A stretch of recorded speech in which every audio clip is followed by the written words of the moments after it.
Respiratory system. The human respiratory system.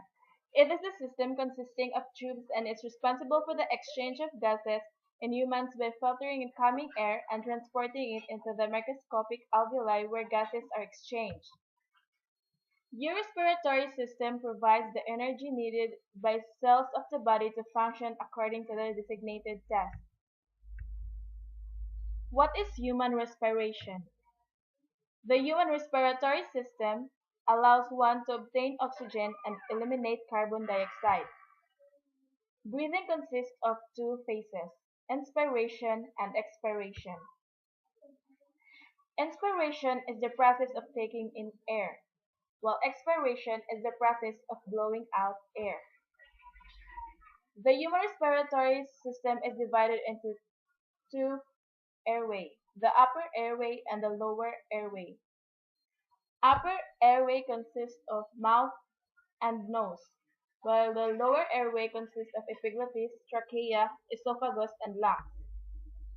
The components of the upper respiratory tract: sinus, nasal cavity, external nose, nostril, tongue, larynx, esophagus, trachea, opening of the eustachian tube, pharynx, glottis, and epiglottis. The function of the upper respiratory tract. It is the passageway of respiration. Receptors for smell, filters incoming air to filter larger foreign material, moistens and warm incoming air, and resonating chambers for voice. The components of the lower respiratory tract. The larynx, the right bronchus, clusters of alveoli, trachea, left bronchus, and bronchioles. The function of lower respiratory tract. The larynx. It maintains an open airway, routes food and air appropriately, assists in sound production. Trachea. Transport air to and from lungs. Bronchi. The branch into lungs. And lungs transport air to alveoli for gas exchange. The major parts of human respiratory system: the nose, pharynx, larynx, trachea, bronchi, and lungs. The nose. It provides an entrance for air in which air is filtered by coarse hairs inside the nostrils. The nasal cavity. The cavity is lined with mucous membranes and little hairs that can filter the air before it goes into the respiratory tract. They can trap all harmful particles such as dust, mold, and pollen and prevent them from reaching any of the internal components. This is the structure of pharynx. The throat is a funnel-shaped tube that lies posterior to the nasal cavity, oral cavity, and larynx, and anteriorly to the cervical vertebra. It is composed of nasopharynx, the uppermost portion, oropharynx, the middle portion, and laryngopharynx, the lowermost portion. It is a common passageway for air and food, and it provides a resonating chamber for speech sounds.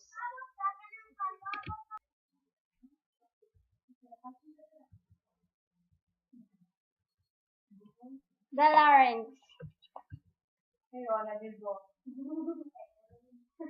The larynx is also known as the voice box as it is where sound is generated. It also helps protect the trachea by producing a strong cough reflex if any solid objects pass the epiglottis. This is what looks like the trachea. The inner wall of the trachea is lined with ciliated mucous membrane with many goblet cells that serve to trap incoming particles.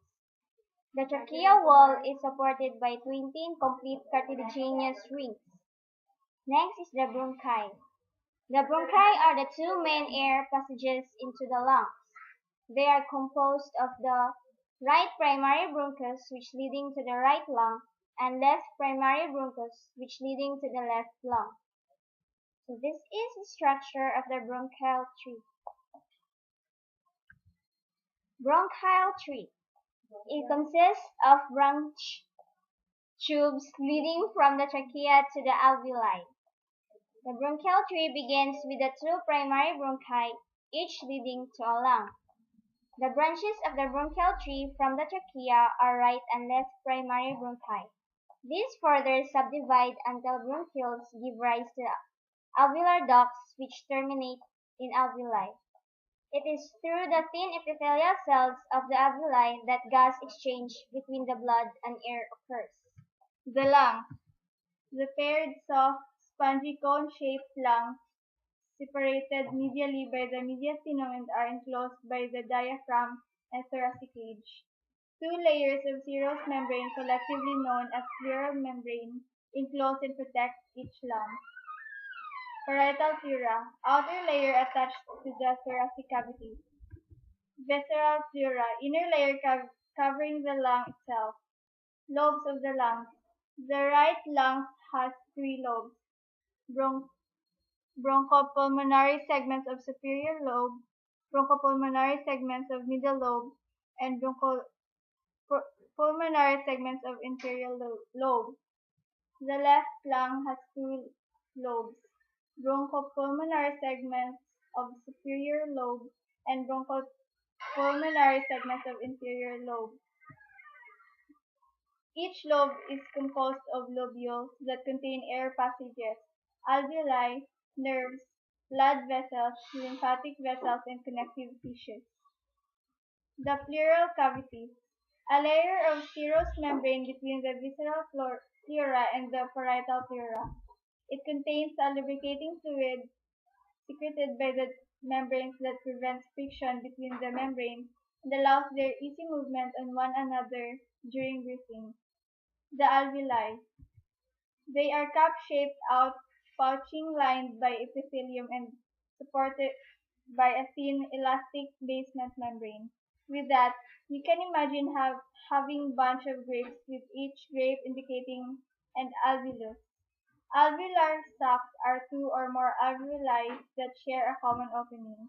This is where the primary exchange of gases occurs. The path of an oxygen as it enters your mouth travels to your lungs and through the bloodstream to the body cells for respiration. Entering the body.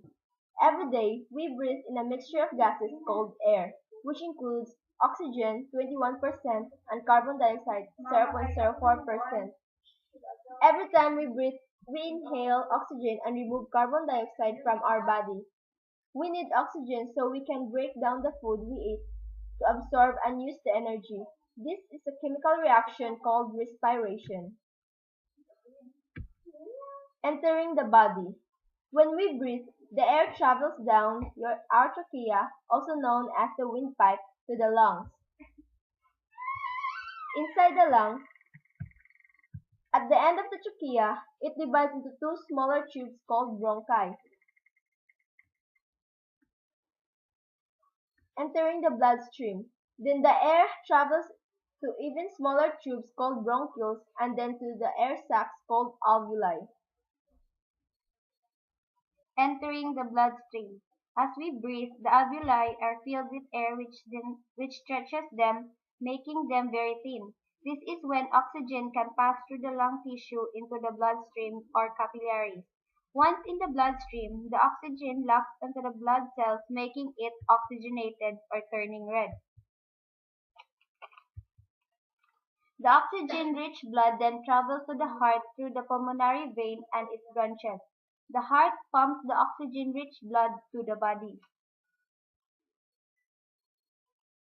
Then the blood cells travel to the bloodstream to the left side of the heart and then is pumped to the rest of the body. Entering the body.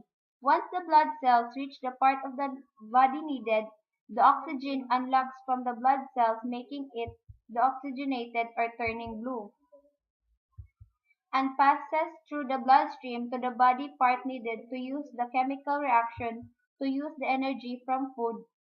As the oxygen does this, carbon dioxide enters the bloodstream and takes the opposite journey to the breath out. That would be all. Thank you.